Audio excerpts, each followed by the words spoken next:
Jess is kind of the whistleblower, if you will. She's the first person to kind of awaken. So throughout the movie, you kind of think she's losing it, but then you find out she's actually been saying the truth the whole time.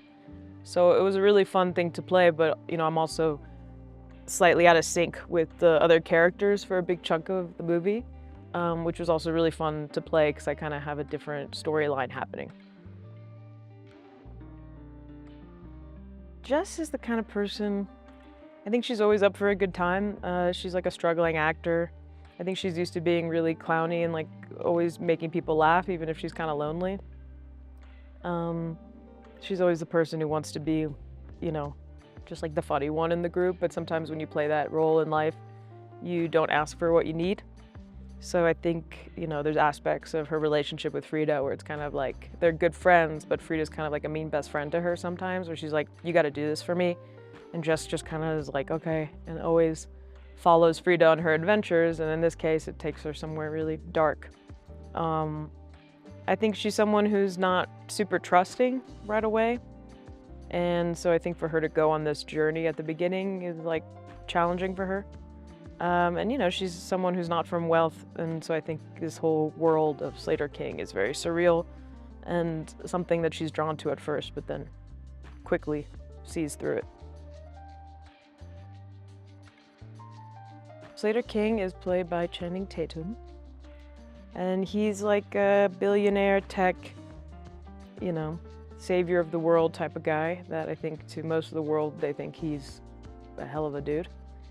But he's actually quite a sick person who has scientific ways of,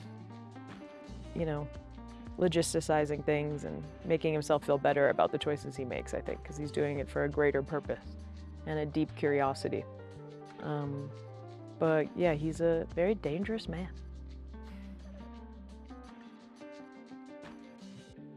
Freda is played by Naomi Ackie, brilliant actress. And I think Freda's like she's a very lovable, kind of lighthearted, spiritual person. But I think she has a darker side to her that she doesn't reveal for a while, even to Jess, who's like her closest friend, supposedly. I think Freda has goals and she doesn't care if anything stands in the way, she'll get it. And I think this movie shows her arc, obviously, the most about someone who's, playing dumb a little bit, like most women have to get the things that they want. And she's fierce as hell. It's about a couple of girls who go to a rich man's island on what they think is a casual holiday, and turns out to be a lot more. When you make stories like this, I think it's important to remember that it is about power, and that power can't be given, it has to be taken.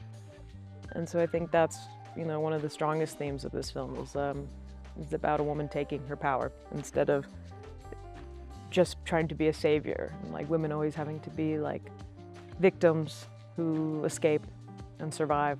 It's like maybe they take more to get back what they lost, Knowing Zoe for so long, I was so proud of her for obviously pulling this all together and getting such an amazing cast and crew. But the thing I'm most proud of is the way that she handles herself on set. She's very particular about what she wants, and it's very easy for her to make decisions, which I think is one of the most important things for a director, is not to and ah about which color. It's like you have to make 1,000 choices a day. And she's very quick with that. She always gives the actors time to, for us to feel like we're getting the best performance. And I think she's a really good communicator. And I think she just has a very distinct vision, and it's all coming across. All the specificity of what she wants for this project is really translating. And as her friend, it's really satisfying to see it come to light.